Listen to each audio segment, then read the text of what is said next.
Teen suicide is a growing epidemic that is plaguing schools across the state. Cronkite News reporter Madison takes a look at how the legacy of one Valley teen is inspiring advocates to make a change in the Arizona Legislature.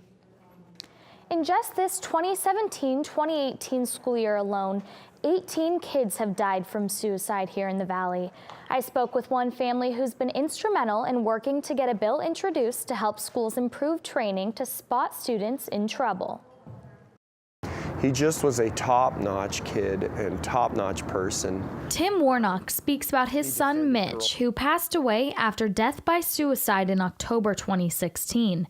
Mitch was a student at Corona del Sol High School in Tempe and was a championship pole vault athlete. Incredibly hard worker,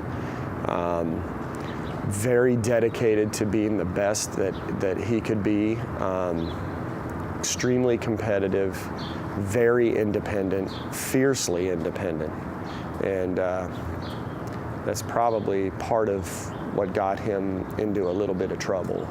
Mitch's death is a part of an alarming increase in teen suicide throughout the state. According to a report by Arizona Child Fatality Review Program, Arizona has seen an 81% increase in child suicide rates since 2009. This problem, Warnock says, can be partly attributed to the lack of care schools show to kids in need of emotional help.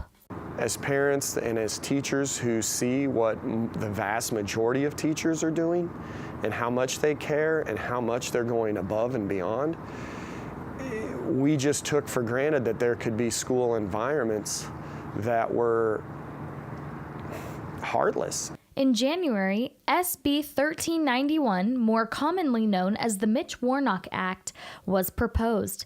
This bill would require school employees in all Arizona school districts and charter schools to receive training to spot the signs of suicidal behavior.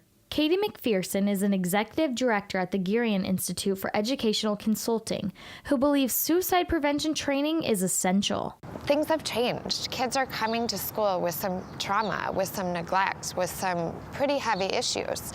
And so part of being a teacher is sustaining and building that relationship. Opposition for the bill includes questions about funding and overloading teachers with too much responsibility.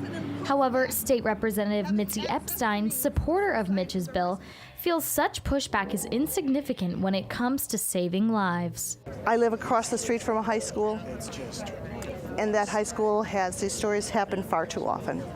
And I am hurting from it, and my whole community is hurting from it.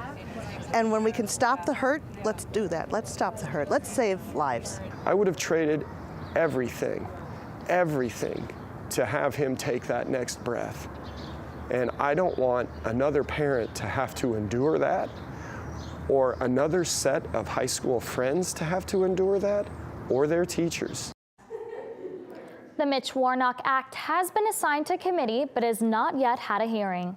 In Phoenix, Madison Stark, Cronkite News.